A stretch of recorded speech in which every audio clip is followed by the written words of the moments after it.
Capítulo 3, Resolución y NN, parte 9. Después de ponerlo temporalmente junto a Sakurazuki en la misma cama donde recibió un masaje cardíaco y RCP mientras preparábamos el respirador, trasladamos a Hongo a la cama de la habitación 11 junto con una segunda máquina.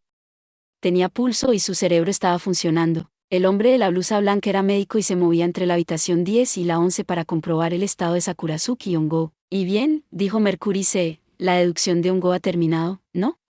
¿Cómo fue? Las Ángel Bunny se quedaron sin palabras ante este matón inusual, pero después de un rato, la líder Fikashima empezó a explicar. Y harem, llevará algún tiempo. A diferencia de Hongo, no estoy acostumbrado a hacer cosas como esta, así que puede que vaya y venga en mi explicación, pero intentaré ser conciso.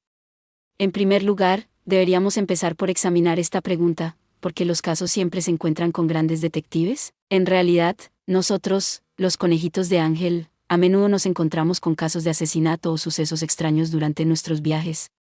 El patrón cliché de las novelas de misterio.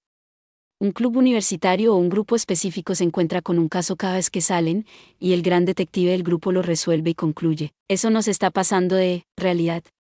Así que, como eso volvió a ocurrir con Pinehouse, todos estábamos hablando de por qué nos pasaba eso, y obtuvimos una respuesta. Nosotros, también podría ser el caso de otros grandes detectives, pero al menos en nuestro caso, no nos encontramos con estos casos por casualidad. A espaldas de Fikashima, la mitad de los Ángel Bunny rodearon a Hongo, en silencio. Apuesto a que la otra mitad estaba en la otra habitación rodeando a Sakurazuki. Fikashima continuó. Vale, Nils me dijo que no me demorara demasiado, así que me daré prisa. Bueno, no es que pueda explicar los detalles yo mismo. Hace 7 años, en marzo, en Juneau, Akatsuki Oeste, las Ángel Bunny se encontraron con su primer caso de asesinato mientras practicaban en un centro infantil. ¿Así es como estaba la víctima cuando lo descubrimos? Fikashima sacó una fotografía. Mostraba a un hombre desnudo sentado con la cabeza entre las rodillas sobre un plato grande y blanco encima de una mesa. Había un cuchillo junto al plato, lo que transmitía una innegable sensación culinaria. Esta foto la tomó el conejito Ángel Kawaii Kazuhiro, la primera persona en descubrir el cadáver. Ese plato con el cadáver fue traído furtivamente desde el exterior durante el invierno. Al principio, pensamos que era un truco para engañar a la hora estimada de la muerte, pero según Hongo, eso fue una finta, y en realidad fue para pegar un bloque de hielo en forma de disco debajo del plato y hacer que se deslizara en el exterior congelado como en el curling y mover el cadáver a altas velocidades. En otras palabras, no se puso en el exterior invernal para retrasar el rigor mortis, sino lo contrario, se puso dentro del cálido edificio para derretir el hielo. Hizo una pausa en su explicación, pero todavía quedaban muchas fotos y documentos junto a Fikashima que revisar. El siguiente caso ocurrió en abril de ese año. En las Torres Gemelas, llamadas West Akatsuki Kondo, en las afueras de West Akatsuki Town, se utilizó un truco para mover cadáveres. Alguien cometió un asesinato en el cuarto piso de una de las torres de apartamentos de 7 pisos y trasladó el cadáver al cuarto piso de la otra. Por supuesto, el objetivo era fabricarse una coartada y hacer que pareciera que el asesinato no pudo haber tenido lugar, para no tener que llevar el cadáver ellos mismos. El culpable utilizó postes, cables, una polea y un cinturón cohete para mover el cadáver por el aire. Lo dijo como si no fuera nada, pero yo estaba boquiabierto ante la magnitud del truco. No había una forma más sencilla de hacerlo, o tal vez era la manifestación de un fetiche propio de los japoneses. Fikashima continuó, sin mostrar ni una pizca de disfrute. Primero erigieron un poste en cada tejado y los conectaron con un cable. Luego utilizaron una polea y otro cable para conectar ese aparato con el cadáver en el cuarto piso, y le hicieron llevar el cinturón cohete hecho a mano. Por cinturón cohete, me refiero al tipo que se lleva en la espalda, como el que se había utilizado en la ceremonia de apertura de los Juegos Olímpicos de Los Ángeles. Funciona descomponiendo el peróxido de hidrógeno y expulsando el oxígeno y el vapor resultantes para volar. Con ese cinturón puesto, pudieron dejar caer el cadáver desde la terraza sin que se estrellara contra la pared, ya que la combinación de eso y el poste hizo que formara una trayectoria cónica. Además de eso, la polea comenzaría a deslizarse por el cable inclinado hacia abajo al mismo tiempo que se lanzaba el cadáver, llevándolo a la torre vecina. Por supuesto, era vital conocer la velocidad que tomaría, la posición de la polea cuando el cadáver estuviera entre las torres y cuánta aceleración necesitaban darle a la polea en ese momento. Bueno, el culpable probablemente se tomó su tiempo para calcular escrupulosamente todo eso. Su plan funcionó y el cadáver llegó al otro edificio con una trayectoria en forma de S pasando entre las torres. Lo único que quedaba era subir la polea para que su cómplice, que esperaba en la otra galería, pudiera recibir el cuerpo y trasladarlo a la habitación que había sido camuflada para que pareciera una escena de asesinato. Fikashima nos mostró un boceto que explicaba el truco. Ahora que estos dos se habían creado una coartada, el cómplice cambió los cilindros de gas y utilizó exactamente el mismo método para regresar a la torre original. Aunque trazaron una trayectoria en forma desinvertida para evitar las miradas de aquellos que el ruido del cohete había despertado la curiosidad y estaban mirando por sus ventanas. Me pareció algo increíble, pero no lo entendí del todo, pensé. Me faltó la sorpresa porque no estaba familiarizado con este tipo de trucos físicos. Fikashima pasó al siguiente caso. El tercero ocurrió durante nuestro campamento de verano de ese mismo año. Se produjo un asesinato en el campamento en el que nos alojábamos, un centro comunitario en Yao-Tome, Akatsuki Occidental, comúnmente llamado la Casa Cubo. Un edificio extraño, 9 habitaciones cúbicas dispuestas en un patrón de 3x3. Y bueno, se usan como bungalows, pero el pasillo entre cada habitación tenía un techo, por lo que técnicamente formaba un solo edificio. Probablemente habían sido 9 bungalows independientes originalmente hasta que empezaron a alquilarse en grupos con más frecuencia y se les añadió un techo para facilitar el movimiento entre ellos. Así que, una noche, alguien fue asesinado y se utilizó un truco de líneas de visión. El pasillo de la casa cubo está formado por 2 líneas verticales y 2 líneas horizontales que se cruzan en ángulo recto, con puertas al final de cada línea, dijo mientras añadía notas y flechas a un dibujo de los 9 edificios cuadrados. Por razones prácticas, llamemos a estas puertas, empezando por el norte y siguiendo en el sentido de las agujas del reloj, norte A, norte B, este A, este B, sur A, sur B, oeste A y oeste B. Cada estaba fuera del edificio, frente a norte A, donde vio a través de la ventana de la puerta que sur B, al final del pasillo, estaba abierta, junto con la víctima sangrando en el suelo y la sombra de alguien que parecía ser el culpable. Así que, al ver al culpable huir hacia su derecha, es decir, hacia las puertas del oeste, con la víctima sobre sus hombros, Kaba se dirigió también hacia el oeste. Pero allí no encontró ni al culpable ni el cadáver de la víctima. Caminó, sin comprender lo que estaba sucediendo, luego llegó a West Bay y vio a través de su ventana, al final del pasillo, que ésta estaba abierta y el cadáver que había visto antes yacía más allá, aunque el culpable había desaparecido. Kaba pensó que eso significaba que el culpable había fingido escapar por el oeste, pero, en realidad fue al este, pero esa teoría fue negada por el testimonio de varios conejitos ángel que estaban detrás de la sala sur dentro del edificio. Ninguno de ellos vio a alguien pasar por delante de la sala sur con un cadáver sobre los hombros, y uno de los miembros estaba justo al lado de la puerta, por lo que colarse por debajo de la ventana sin ser visto no habría sido posible. Ongou Takeshi vio a través de ese truco que utilizaba un espejo gigante. Verás, numerando las habitaciones desde la parte superior izquierda, había un espejo que llegaba hasta el techo colocado en diagonal entre la habitación 4 y la habitación 8. Sí, así que cuando Kabae vio a la víctima y al culpable en el sur B desde el norte A, estaban en realidad en el este B. Y el culpable se movió hacia el este A, para llevar a Kabae al oeste B. El descuidado Kabae no se dio cuenta de que la puerta que pensaba que era la B sur tenía bisagras invertidas hasta que Ongou le explicó el truco. Cuando Fikashima dijo eso, Kabae, que había estado al lado de Ongou, respondió, oí, ya me he arrepentido bastante de eso, vale, haciendo reír a los demás miembros. Fikashima también esbozó una leve sonrisa y continuó su relato. El cuarto episodio del expediente del caso de Ongou Takeshi ocurrió a principios de otoño de ese año, a principios de septiembre. La víctima fue encontrada con el cuello, el abdomen y la entrepierna totalmente extirpados. Tenemos una foto, pero es demasiado gráfica, así que miren este boceto. Ese boceto fue suficiente para transmitir lo espantoso que estaba este cadáver. Fikashima continuó. Ongou buscó entre los grupos de venta de órganos que se escondían en el oeste, Akatsuki, pero fue en vano. El cuello y el abdomen que faltaban habían sido extraídos con otro propósito. Los propios culpables querían camuflar su pecho y sus genitales. Los culpables simplemente desmembraron a la víctima después de que se suicidara para concederle ese deseo. También le cortaron el cuello para ocultar los rastros que dejó cuando se ahorcó y para ocultar la verdadera intención detrás del desmembramiento. No hablaré aquí de la razón de ese deseo. Fikashima pasó al siguiente caso sin perder un segundo. Luego, el quinto. Fue un cuádruple asesinato en Tanokura, Akatsuki Occidental. ¿Cuádruple? No 4 asesinatos en serie, así que 4 habían sido asesinados a la vez en el mismo lugar. Akatsuki Oeste era un pueblo rural, ¿verdad? Todos estos casos eran demasiado llamativos, lo mismo que los de Pine House.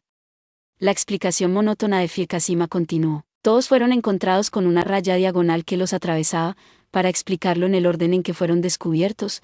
Para A fue desde las axilas hasta el estómago, para B fue desde las caderas hasta las nalgas, para C fue desde el estómago hasta las caderas, y para D fue solo el cuello. La peculiaridad fue que los 4 fueron divididos en 2 por una espada.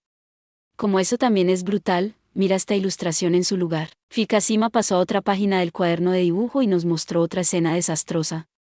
Cadáveres desmembrados una vez más, pero esta vez 4. Cortados por la mitad con una espada. ¿Porque era el país de los samuráis? Mientras la policía debatía sin cesar si el culpable era diestro o zurdo, Hongo Takeshi se saltó eso y encontró la irregularidad entre estos 4. Allí, Fikashima hizo una breve pausa y luego continuó. Eso fue, víctima de Hongo no toque ni A, ni B, ni se tenían los brazos cortados. Lo que significa que estos 3 habían sido colgados boca abajo cuando les cortaron el cuerpo. Por otro lado, no pudo haber sido cortado boca abajo, ya que los brazos habrían sido un obstáculo para llegar a su cuello, a pesar de lo ordenados que parecen los cuerpos cuando se disponen de A a C como en la ilustración. En resumen, las secciones parecían descender gradualmente para crear una sola línea, pero si eliminamos de la ecuación, muy posiblemente podría haber sido una coincidencia. Cortaron A. Luego cortaron B, pero la sección se había movido, y cuando cortaron C, se había movido aún más. Eso es ampliamente imaginable.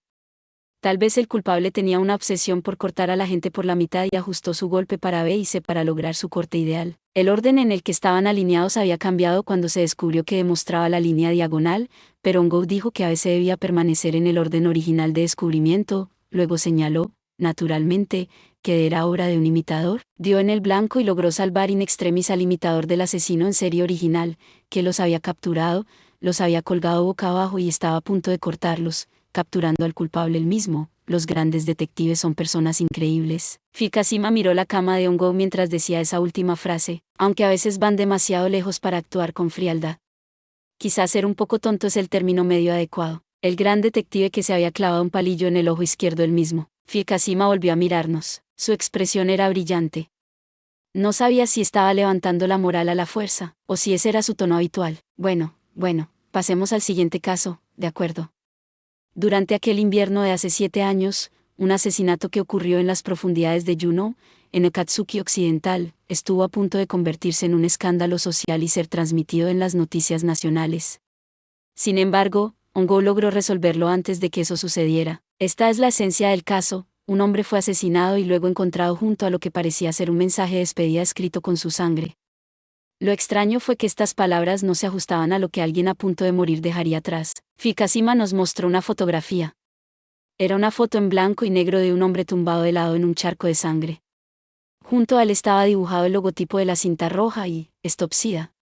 La cinta roja era un símbolo internacional utilizado en las campañas de prevención del SIDA. La autopsia reveló que la víctima tenía VIH, por lo que los medios de comunicación estaban a punto de informar de que este asesinato era un ejemplo de discriminación hacia los pacientes de SIDA. Hasta que Hongo descubrió el mensaje oculto. Estas letras ocultaban. La autopsia reveló que la víctima tenía VIH, por lo que los medios de comunicación estaban a punto de informar de que este asesinato era un ejemplo de discriminación hacia los pacientes con SIDA. Eso fue hasta que Hongo descubrió el mensaje oculto. Estas letras ocultaban el hiragana del nombre Nishino. Por supuesto, ese era el nombre del culpable. Vieron que la víctima había escrito su nombre, así que modificaron apresuradamente el mensaje moribundo. Nishino sabía lo de la cinta roja no por discriminación, sino porque admiraban la lucha contra el SIDA. Nishino ni siquiera sabía que la víctima tenía VIH, así que la rápida resolución de Hongo evitó artículos periodísticos problemáticos. Fikashima se detuvo para recuperar el aliento. Los desenlaces son bastante difíciles de llevar a cabo. Hongo siempre lo hace a la perfección, así que pensé que podría ser un trabajo decente, pero supongo que no. Estoy agotado. Bueno, pues el año pasó y hace 6 años, en 2000, los Angel Bunnies trasladaron su base de operaciones a Tokio, así que ni Hongo ni nosotros estuvimos involucrados en los casos de los que voy a hablar ahora. En su lugar, el personaje principal será Daibakuzo Kurri-san. El primer caso trata de un asesinato por intercambio que ocurrió unos días después del Año Nuevo, cuando A, que quería matar a B, conoció a C, que quería matar a D, decidieron que A se encargaría de D y C para que el otro tuviera una coartada para el asesinato, y ocultaron su conexión. Justo después de que Daibakuzo-san resolviera eso, otro imitador, ¿es esa denominación correcta? Bueno, se produjo otro doble asesinato inspirado en el asesinato por intercambio anterior. Los asesinatos por intercambio se planifican originalmente porque A sería el primer sospechoso si B fuera asesinado, y C sería el primer sospechoso si D fuera asesinado. En otras palabras, cuando los motivos de ambos asesinos son evidentes. Sin embargo, en el caso del imitador, la C de sangre de A por B y la de C por D se mantuvieron en secreto. Lo que hicieron fue simplemente hacer que A matara a B y que se matara a D, es decir, matar según su sed de sangre, pero dejaron entrever la posibilidad de un asesinato por intercambio. Cuando B fue asesinado, A claramente no tenía coartada, pero C tenía una sólida, y cuando D fue asesinado, ocurrió lo contrario. La coartada de A era sospechosamente sólida, y C no se inventó una a propósito. En resumen, se jugaron el todo por el todo en las apuestas de, es imposible que alguien recurra a un asesinato por intercambio cuando uno ocurrió justo antes, pero ningún tonto cometería un asesinato sin preparar una coartada, además sus motivos no están claros. Bueno, fue lo que los grandes detectives suelen llamar una desviación. Daibaku-Soussan abrió los ojos a los policías que estaban perdiendo la cabeza por la provocativa falta de coartada de A y C. Y, durante el desenlace, dibujó un gráfico de la pierna fantasma comparando el primer y el segundo caso. Fikashima soltó una carcajada al ver lo extraño que era lo que él mismo había dibujado. Jajaja. Las barras verticales son los motivos y las conexiones sirven para determinar al verdadero autor. Tiene muy buenas ideas. Pero en el caso inmediatamente posterior a estos dobles asesinatos, el propio Daibaku-Soussan se convertiría en la víctima. Fikashima bajó el tono y adoptó una expresión sombría. ¿El propio Daibaku-So? Naturalmente, ese asesinato no se llevó a cabo hasta el final. Terminó como un intento de asesinato. Y de hecho, ocurrió aquí, aunque no en la casa de Pino. Casa de Pino. Fue en la casa de campo Natsukawa, una casa cuboide, antes de que fuera remodelada. Tenía 12 habitaciones tanto en el primer como en el segundo piso, y un pasillo como el que conecta los apartamentos.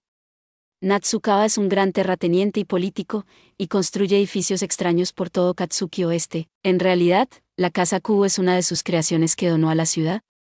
Pero solo Mitamura-san encontró utilidad en alquilar la casa Natsukawa para trabajar, así que compró el edificio junto con el terreno por poco dinero en marzo de 2000. Poco después, Daibaku-Soussan recibió un golpe en la cabeza en la casa Natsukawa. Obviamente, Daibaku-Soussan sigue vivo hasta hoy, pero esa lesión en la cabeza fue la causa de su depresión. Una llamada depresión post-conmoción. El que corrió a la cabaña Natsukawa en aquel entonces y curó a Daibaku-Soussan no era otro que este médico, dijo Fikashima mientras señalaba al hombre de mediana edad que vestía una blusa blanca y que se desplazaba entre Ongō y Sakurazuki. Trabaja en el hospital Akaoshi de la ciudad de Takefu, pero también tiene un turno en la clínica Uesto Akatsuki 2 veces por semana. Estaba en el mismo curso escolar que Daibaku-Soussan, cuyo verdadero nombre es Sakaisu Tomu-san, y Mitamura-san, y era amigo de ellos. Taniguchi Toru-san. Gracias por ver. Si te gustó este contenido, no olvides darle like, compartir y suscribirte para más videos similares. Nos vemos en el próximo video.